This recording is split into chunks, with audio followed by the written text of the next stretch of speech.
Greetings to all. आप सभी का स्वागत है द फीडियास एकेडमी के यूट्यूब चैनल पे। अगर आप किसी भी कॉम्पिटिटिव एग्जाम की तैयारी कर रहे हैं जैसे कि एनवीएस, केवीएस, एडब्ल्यूएस या डीएसएसबी, तो रीजनिंग हर एक एग्जाम में, या एसएससी की भी बात करें तो एसएससी की भी में भी रीजनिंग आती है, हर एक एग्जाम में रीजनिंग देखने को मिलती है। तो आज हम कुछ बहुत बढ़िया बढ़िया क्वेश्चन सीखेंगे और उसमें कुछ मैंने नए क्वेश्चंस डाले हैं जो नॉन वर्बल रीजनिंग से हैं। अपनी क्लास स्टार्ट करते हैं। हमारा पहला क्वेश्चन है, विच figure will replace the question mark in the following figure series. यहाँ आपको एक सीरीज क्वेश्चन फिगर दिख रही है और 4 ऑप्शंस आपके सामने। आपको ये बताना है कि जो क्वेश्चन मार्क है उसकी जगह पे कौन सा ऑप्शन आएगा। अब इस टाइप के जो क्वेश्चंस होते हैं, मैंने 2-3 क्वेश्चन जो हमारी आज की क्लास है इसमें मैंने डाले हैं। तो जो इस टाइप के जो क्वेश्चन होते हैं वो करते हैं हम क्लॉकवाइज और एंटी क्लॉकवाइज देख करके। जो भी चीज़ आपको क्लॉकवाइज दिख रही है तो वो आगे कौन सा एंटी क्लॉकवाइज जा रही है या क्लॉकवाइज जा रही है या कितना डिग्री टर्न कर रही है, तो आप लोगों को इस चीज़ का ध्यान रखना है। सिर्फ इन क्वेश्चंस में यही चीज़ देखी जाती है, डिग्री देखनी है, क्लॉकवाइज और एंटी क्लॉकवाइज देखना है। सपोज मुझे ये वाली चीज़ देखनी है, अब यहाँ पे ये वाली चीज़ है, ये यहाँ है, तो आगे वाले जो फिगर है सेकेंड वाली फिगर में ये वाली चीज़ यहाँ आ जाती है। और ये क्या चल रही है, यहाँ से ये क्लॉकवाइज चली है और कितना डिग्री चली है, ये क्लॉकवाइज चली है 45 डिग्री। ठीक है, उसके बाद आगे देखते हैं तो ये दूसरे वाली फिगर को तीसरे वाले से कनेक्ट करते हैं। तो यहाँ पे ये मुझे दिख रहा है कि जो ये क्लॉकवाइज पहले 45 डिग्री चली थी ना, अब ये चली है 90 डिग्री। क्लियर। अब यहाँ से इसके बाद आगे चलते हैं तो यहाँ से ये 45 डिग्री चल रही है, फिर उसके बाद आगे चलते हैं तो यहाँ पे ये मुझे 90 डिग्री दिख रही है। यानी कि एक बार ये 45 डिग्री चलती है और एक बार ये 90 डिग्री चलती है। तो अब ये 90 डिग्री चली है तो उसके बाद क्या चलेगी, ये 45 डिग्री चलेगी। यानी कि 45 डिग्री या तो ये वाला कॉर्नर होगा या ऑप्शन 3 वाला कॉर्नर होगा या ऑप्शन 4 वाला कॉर्नर होगा। यानी कि पहला ऑप्शन है वो एलिमिनेट हो जाएगा। ठीक है, अब आगे जो ये वाला तीर है इसको भी चेक कर लेते हैं।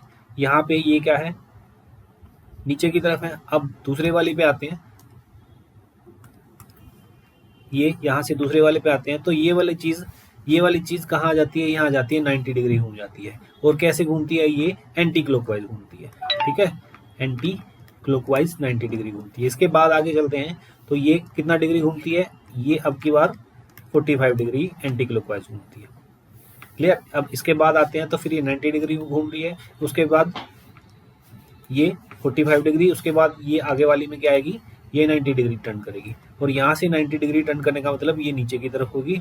सिर्फ पहला ऑप्शन हमारा एलिमिनेट हो चुका है, दूसरे ऑप्शन में ये नहीं है, तीसरे ऑप्शन में ये है, चौथे ऑप्शन में नहीं है। तो इसके हिसाब से इस क्वेश्चन का आंसर क्या होगा, ऑप्शन 3 इस क्वेश्चन का करेक्ट आंसर हो जाएगा। ठीक है, अब नेक्स्ट क्वेश्चन पे आते हैं।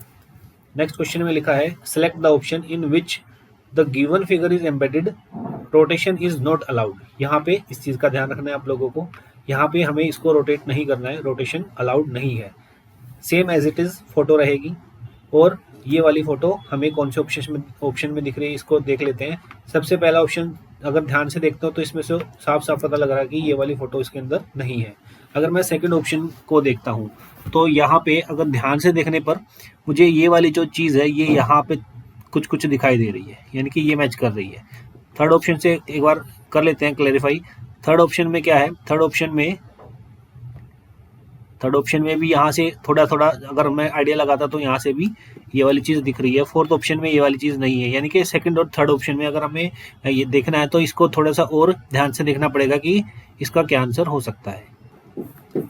ध्यान से देखने के बाद ये वाली जो थर्ड ऑप्शन है ये वाला भी सही नहीं है, क्योंकि जो ये वाली जो अगर हम इसको ध्यान से देखते हैं ना, जो ये वाली जो इसकी ऊपर वाली जो कॉर्नर है, ये वाला कॉर्नर और ये जो 2 लाइन है ये इसको क्रॉस करके ऊपर की तरफ निकल रहे हैं। बट जो थर्ड ऑप्शन है उसमें ये जो कॉर्नर है ऑप्शन सी में, तो ऑप्शन सी में क्लियरली दिख रहा है कि जो ये वाली जो इसकी जो टॉप है ये इसके इक्विवेलेंट आ रही है। तो ये ऑप्शन भी हमारा सही नहीं होगा, सेकेंड ऑप्शन बिल्कुल हमारा करेक्ट चॉइस हो जाएगी। अब आते हैं नेक्स्ट क्वेश्चन पे।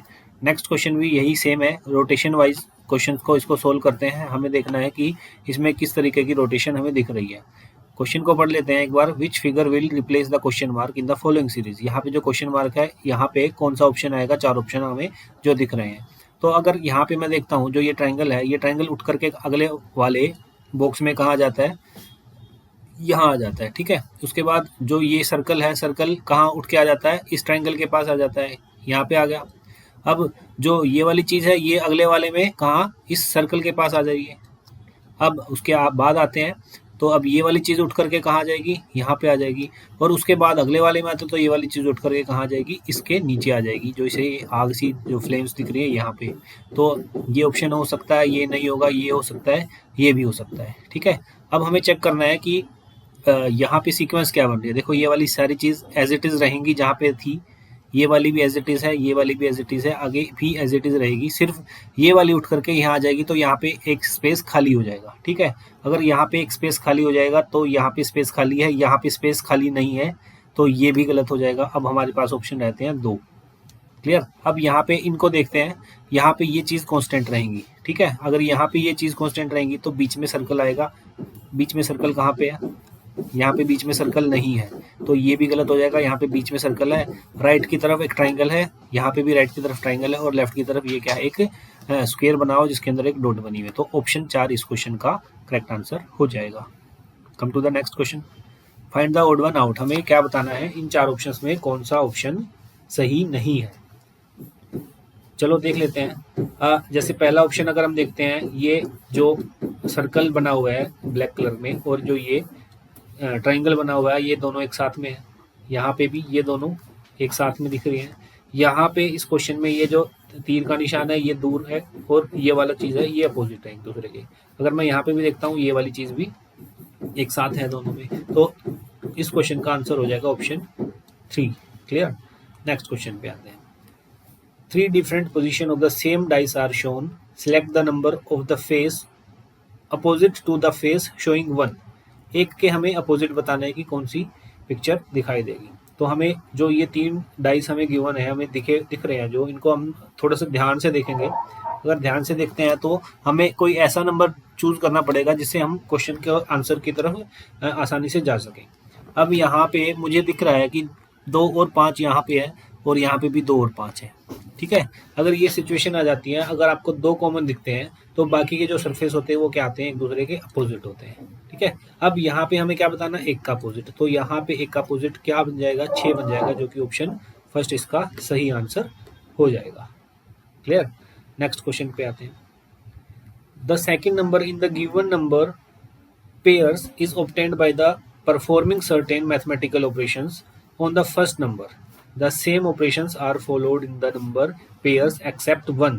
Find that odd number pair. ठीक है।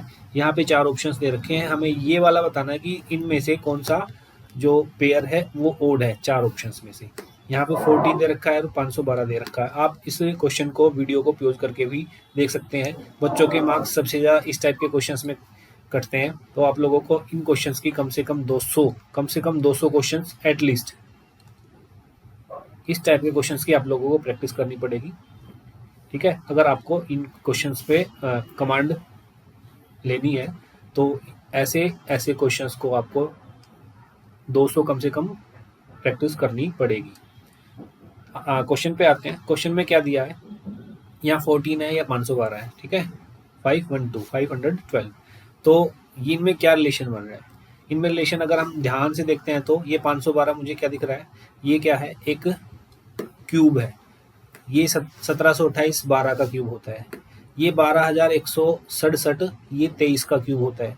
मैं यहाँ लिख देता हूँ, ये 12 का क्यूब होता है। ये 512 भी किसका क्यूब होता है, 8 का क्यूब होता है। और जो ये 800 है ये किसका क्यूब होता है, 8000 है, ये 20 का क्यूब होता है। अब यहाँ सारे के सारे क्या दे रखे हैं, ये दिए हुए हैं हमें क्यूब्स।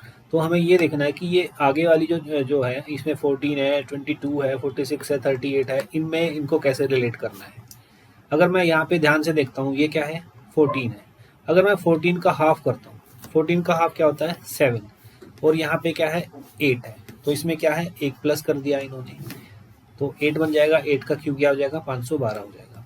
अगर मैं यहाँ पे 22 को देखता हूँ, तो 22 का हाफ क्या होता है, 11 होता है, और 11 में मैं एक ऐड कर देता हूँ, तो क्या बन जाएगा, 12 बन जाएगा। अगर 46 को देखता हूँ, तो 46 का हाफ क्या होता है, 23 ही होता है, और ये same as it is given है।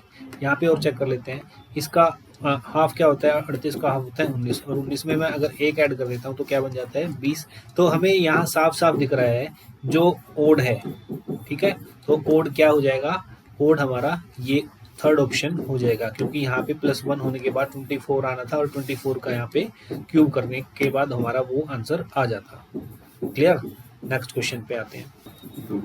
Select the word that is related to the third word in the same way as the second word is related to the first word. उस शब्द का चयन करें जो तीसरे शब्द से उसी प्रकार संबंधित है जैसे दूसरा शब्द पहले शब्द से संबंधित है। देखो यहाँ पे जो रीजनिंग होती है ना, रीजनिंग में कुछ ऐसे क्वेश्चंस भी आते हैं जो आपकी वोकेबलरी पे बेस्ड होते हैं। आपकी वोकेबलरी कितनी अच्छी है या आपकी जीएस कितनी अच्छी है, उस पर भी क्वेश्चंस रीजनिंग के अंदर डाल दिए जाते हैं। अब यहाँ पे ये क्या है, यहाँ पे मुझे साफ साफ दिख रहा है जो अमान है ये क्या है, एक कंट्री का नाम है, और ये जॉर्डन है क्या, उसकी कैपिटल है। तो ये कंट्री है और ये क्या है, ये कैपिटल दे रखी है, यानी कि पहले नंबर पे कैपिटल दे रखी है और दूसरे नंबर पे क्या है, एक कंट्री का नाम दिया हुआ है। अब यहाँ पे जो कतर है, कतर भी क्या है, एक कैपिटल है, और ये कैपिटल किस कौन से देश की होती है, ये कैपिटल है दोहा की, यानी कि जो दोहा है उसकी राजधानी क्या है, कतर है। क्लियर। नेक्स्ट क्वेश्चन पे आते हैं। Read the below statements disregarding commonly known facts and then from the given 4 options identify the Venn diagram that correctly represents the statement। यहाँ दो स्टेटमेंट आपको दी गई हैं, all locks are keys, some keys are doors। अब यहाँ पे जो 4 options दे रखे हैं उसके हिसाब से हमें क्वेश्चन का जो ऑप्शंस है इनका हमें बताने की सही आंसर कौन सा होगा। अगर मैं स्टेटमेंट पहली को पढ़ता हूँ, यहाँ पे क्या लिखा हुआ है, ऑल लॉक्स आर कीज, यानी कि जितनी भी लॉक्स हैं वो क्या है, वो कीज हैं। जितने भी लॉक्स हैं, लॉक्स अंदर आएंगे और वो क्या है, वो कीज है। क्लियर। अब मैं यहाँ पे पहला ऑप्शन तो पहले कट जाएगा, सेकंड ऑप्शन हमारा सही हो सकता है, थर्ड ऑप्शन भी कट जाएगा, फोर्थ ऑप्शन भी हमारा सही हो सकता है। अब आते हैं हम सेकंड वाली स्टेटमेंट जो दे रखी है, इसमें क्या लिखा हुआ है, some keys are door, some keys are door. तो यहाँ पे ऑप्शन को एलिमिनेट करते हैं तो सेकंड और फोर्थ ऑप्शन में से हमारा एक आंसर आना चाहिए था। यहाँ पे हमें साफ साफ दिख रहा है, यहाँ पे जो स्टेटमेंट सेकंड है इसके according some keys are doors का मतलब वो क्या रिप्रेजेंट करेगा, वो ये वाली चीज रिप्रेजेंट करेगा। बट जो सेकंड ऑप्शन है उसमें ये वाली चीज हमें कहीं भी दिखाई नहीं दे रही है। तो इस क्वेश्चन का सही आंसर क्या हो जाएगा, ऑप्शन फोर्थ इस क्वेश्चन का करेक्ट आंसर हो जाएगा। क्लियर। नेक्स्ट क्वेश्चन पे आते हैं। Select the correct mirror image of the given combination when the mirror is placed to the right side of it। अगर मिरर को राइट साइड में रखा जाता है तो हमारा आंसर क्या होगा, एज पर दिस जो लिखा हुआ है प्रोस्पेरिटी। देखो यहाँ पे सबसे पहली बात तो या तो उसको राइट में रखते हैं या फिर लेफ्ट में रखते हैं, बात एक ही होती है, दोनों केसेस में आंसर हमारा सेम आएगा। यहाँ इसको पजल करने के लिए इसने राइट बोल दिया, बट यहाँ राइट में रखो मिरर को या लेफ्ट में रखो, हमारा आंसर हमेशा सेम आता है। ये नहीं है कि राइट में कुछ और आंसर आएगा या लेफ्ट में कुछ और आंसर आएगा। क्लियर। अब जो मिरर को रखते हैं तो यहाँ पे प्रोस्पेरिटी लिखा हुआ है, तो इसको राइट में, सपोज मैंने यहाँ इसको राइट में मैंने यहाँ लिख दिया, तो जो चीज़ मिरर इमेज में क्या होती है, जो चीज़ नज़दीक होती है वो नज़दीक लिखी जाती है और जो चीज़ दूर होती है वो हमेशा दूर आएगी। यानी कि जो हमारा जो आंसर होगा वो किससे शुरू होगा, वो वाई से शुरू होगा। इसके हिसाब से हमारा सेकेंड ऑप्शन और फोर्थ ऑप्शन एलिमिनेट हो जाएगा। अब हमारा आंसर क्या आना चाहिए, वाई से शुरू होगा और फर्स्ट और थर्ड में से हमारा क्वेश्चन का सही आंसर होना चाहिए। अब यहाँ पे प्रोस्पेरिटी लिखा हुआ है, ये इसकी स्पेलिंग ही तो होगी ना भाई। अगर प्रोस्पेरिटी को मैं ध्यान से देखता हूँ तो इसकी स्पेलिंग क्या है, PROSPERITY, प्रोस्पेरिटी PROSPERITY। अगर मैं पहला ऑप्शन देखता हूँ PROSPERITY लिखा हुआ है, ठीक है। अगर मैं थर्ड ऑप्शन देखता हूँ तो PROS, क्लियर है यहाँ तक। उसके बाद एस के बाद क्या आना चाहिए था, पी आना चाहिए, एस के बाद क्या आना चाहिए था, पी आना चाहिए था, बट यहाँ पे एस के बाद इन्होंने क्या दे रखा है, ई दे रखा है, जिसकी वजह से ये हमारा जो ऑप्शन है ये भी गलत हो जाएगा। ठीक है, तो ये भी गलत हो जाएगा। तो जो हमारा आंसर होगा वो कौन सा होगा, हमारा आंसर होगा first option. Clear. I think आप लोगों को ये समझ में आ रहा है, और जो हम क्वेश्चंस कर रहे हैं आप साथ साथ उनको अपने कॉपी पेन में उनको खुद से मेरे को एक्सप्लेन करने से पहले आप लोग ट्राई कर रहे हैं। क्लियर। ठीक है, आज इतना ही होगा, बाकी नेक्स्ट क्लास में करते हैं। आज हमने 10 क्वेश्चंस किए हैं, बिल्कुल स्पीड फास्ट करके हमने ऐसे ही हम आप लोगों की भी कोशिश करनी है कि स्पीड जो है आपको इंक्रीज करनी है विद एक्यूरेसी। ठीक है, मिलते हैं नेक्स्ट क्लास में, तब तक के लिए जय हिंद जय भारत। पढ़ते रहिए, मुस्कुराती रहिए, हैप्पी लर्निंग।